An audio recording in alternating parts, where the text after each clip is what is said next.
the first free reed organ, was built in Europe in 1810. Even before the world-famous free reed instruments, such as the harmonica, accordion, or melodica. As early as 1811, an instrument with integrated European free reed technology was sent to Boston, Massachusetts, in the USA.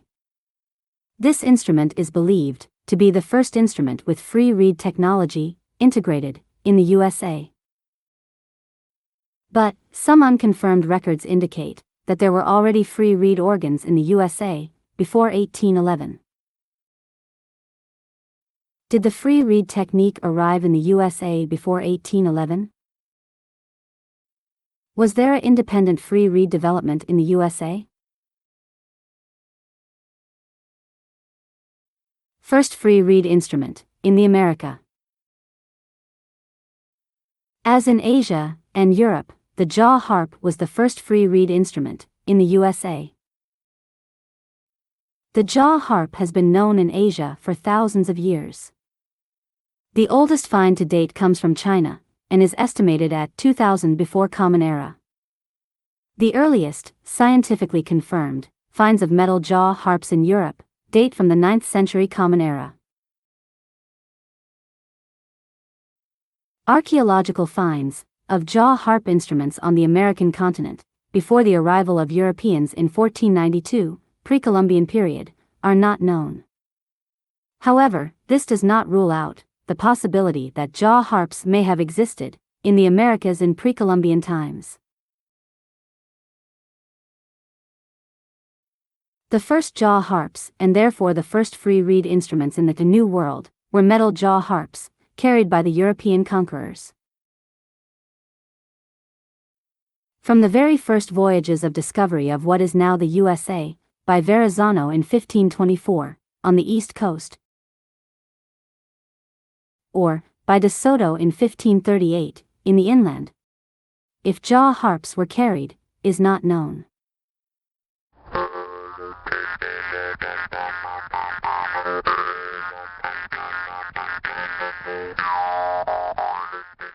Sixteenth to 17th century. Robert Dudley, English statesman, Richard Hakluyt, English writer, and Sir Walter Raleigh, English statesman, records that jaw harps were a popular trading item in the New World. One of the oldest archaeological finds of jaw harps in the New World comes from Jamestown. Jamestown was founded in 1607 as James Fort, and was the first permanent English settlement in America. Colonial capital from 1616 until 1699. James Fort was located on an island in the James River, in present-day Virginia. There are archaeological finds of jaw harps from Jamestown that could be related to James Fort. At the beginning of the 17th century, jaw harps were regularly shipped by European traders to North America, where they were used in the fur trade and in other transactions with the Native Americans. The first integrated ironworks in North America, Saugus Ironworks, near Boston, in what is now Massachusetts, produced jaw harps made in America. Parliament lists jaw harps among the products requiring an import rate in the colonies. Jaw harps were listed with New York merchants. In the 18th century, jaw harps were advertised by merchants in the Virginia Gazette, by merchants in Williamsburg, Alexandria, and Gloucester. Jaw harps from the 17th, 18th, and 19th centuries have been found during archaeological research from Maine to Florida. Archaeologically found jaw harps were usually missing the tongue, or the tongues were broken off. Many of them were found in garbage dumps or wells. It is assumed that they were thrown away after the tongues were broken off. More than 120 jaw harps were found at a single spot in Michigan. Jaw harps and jaw harp fragments have been archaeologically excavated in Fort Michilimackinac. Fort Michilimackinac was a French and later British fort and trading post located between Lake Michigan and Lake Huron in the 18th century. The fort was of economic importance, and also served as a base for fur traders, whereby furs were also traded for jaw harps. Most jaw harps were imported from Europe, mostly produced in England. There is some evidence that jaw harps were played by soldiers. 4 jaw harp finds. 3 of these jaw harps come from the cellar of Ferry Farm, also known as the George Washington Boyhood Home Site. George Washington, a founding father and first president of the United States, spent much of his childhood on this farm in Virginia. One of these 4 jaw harps comes from a Civil War trench that ran through the cellar of the Ferry Farm. The design of the Ferry Farm jaw harps has been attributed as the Gloucester design, the most widely used design in the American colonial period and even after the Revolution in the USA. Who played these jaw harps?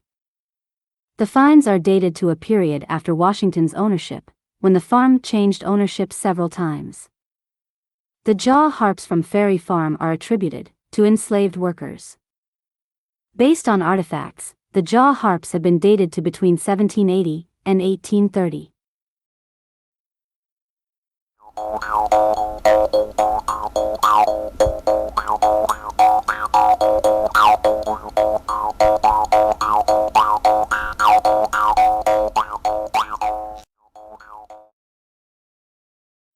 Jaw harps and enslaved people in the New World. The first documented enslaved Africans in Virginia arrived near Jamestown, at Point Comfort, in August 1619. About 20 Africans, from what is now Angola. Whether the first slaves from Virginia already played the jaw harp is not known. But, enslaved had a relationship with this musical instrument, from the very beginning. At that time, the jaw harp had a bad reputation in Europe, and also in the New World. The jaw harp was not regarded as a fully fledged musical instrument, but rather as a toy or instrument for poor people. The instrument was produced cheaply in large numbers, which is probably why it was quickly passed on to the enslaved people. In the Pennsylvania Gazette, for runaways, jaw harps were listed as a special talent of the persons concerned, and as one of the items they may have carried with them. Evidence for the use of jaw harps by enslaved people is based on archaeology. Jaw harps dating from the 17th and 18th centuries have been found in various excavations in Virginia. All of these jaw harps in Virginia were found in the living and working areas of enslaved people. Monticello, near Charlottesville, Virginia, estate of Thomas Jefferson, 3rd U.S. President, and author of American Declaration of Independence. The jaw harp seemed to have become part of the slaves' musical culture.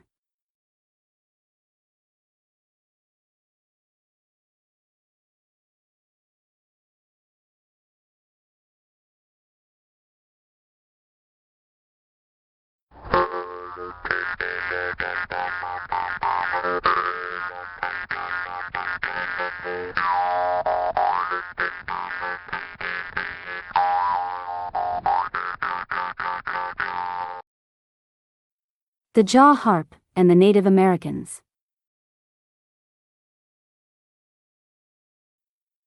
Documents are said to prove that 1593 a Spanish group of explorers traded 500 jaw harps with the indigenous people of northeastern South America. The Native Americans took the jaw harps in trade for furs. In a land deed from 1677, 100 jaw harps are listed as payment for Indian land. Horatio Walpole, Earl of Orford, England, had a clear opinion on this kind of trade or dealings of trickery. After learning that part of the purchase of Maryland from the Native Americans was jaw harps and vermilion, he wrote the following: "For we do not massacre, we are such good Christians as only to cheat." In the North, the jaw harp was popular as an object for the fur trade, with the Five Nations.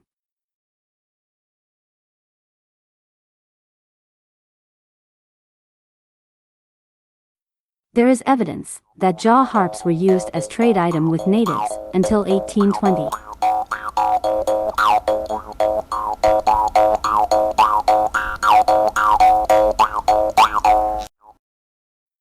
In addition to drums and bells, the jaw harp is used by shamans of the indigenous peoples of Siberia and Mongolia for rituals and healing therapies. I could not find any sources whether the jaw harps, from trade with the Europeans, were integrated or also used by Native Americans, at festivals, at rituals, by shamans, or by medicine men. But, perhaps archaeological sources, or image like this, will tell us more about in future.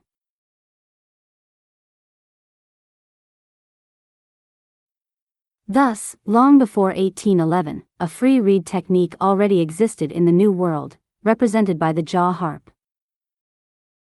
But as in Europe, no further development of the free reed technique took place in the USA until the 19th century.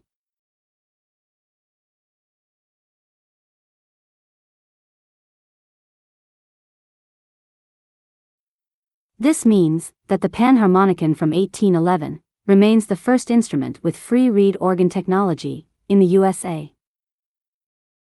But the first pipe organs arrived in America before 1811. Perhaps a free reed technique was already hidden in it. Check out the next part of this series to see how the first free reed organ may have been built in the USA as early as 1809.